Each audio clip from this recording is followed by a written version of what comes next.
Now we are going to learn about a new process model, that's incremental model.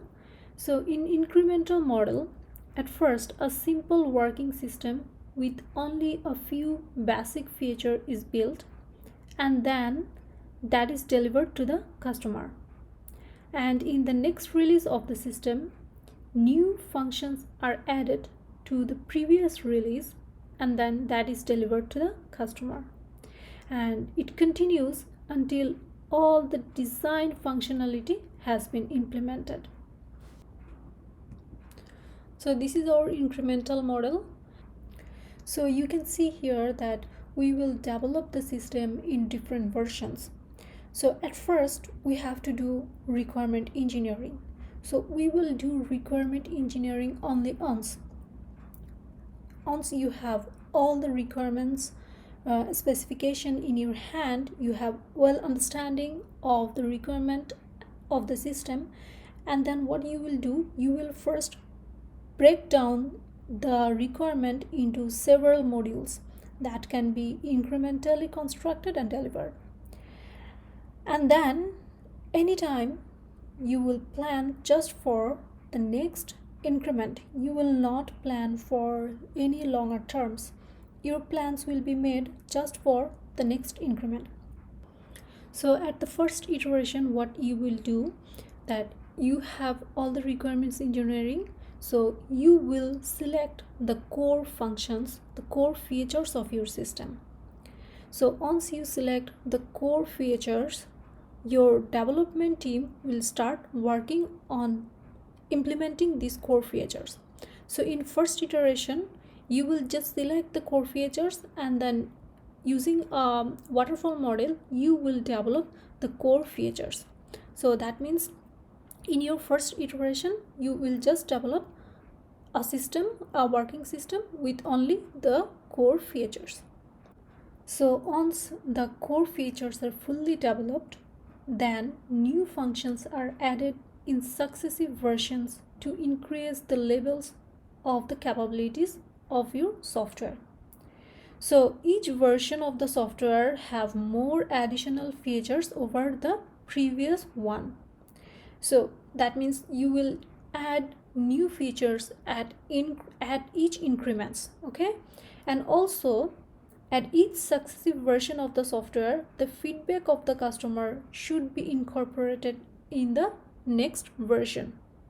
So this is your incremental model. You will keep doing this until all the design functionality has been implemented. So increment n is the last one that you are delivering to your client, and client will be satisfied with your increment n. So now talk about the advantages of this incremental model. So here the first advantage is the client gets important functionality early. They will see the implementation early, and they can use the core functions, the important functions early in the development cycle. And also it will lower initial delivery cost, as you are not delivering the full software at the initial delivery. You are just delivering increment 1, so the initial delivery cost is lower. So here you can see that we are using actually a divide and conquer method, right, for breaking down our requirements, and then we are implementing each requirements. So we are using actually divide and conquer method for breakdown of task. So that's why it's actually more flexible, and also it's easier to test and debug. And another advantage is it reduces error, because core modules or core functions are used by the customer from the beginning of the phase, and these are tested thoroughly. So that's why it reduces errors. The disadvantage of incremental model is that it needs good planning. You have you should have good understanding of your requirement engineering, and then you have to prioritize those requirements, those tasks, and then you have to implement those in increments, right? So you should have better understanding, and you need good planning for for implementing the system. And also the total cost is actually higher than the waterfall model, because we are using waterfall model in each increment, so the total cost will be higher.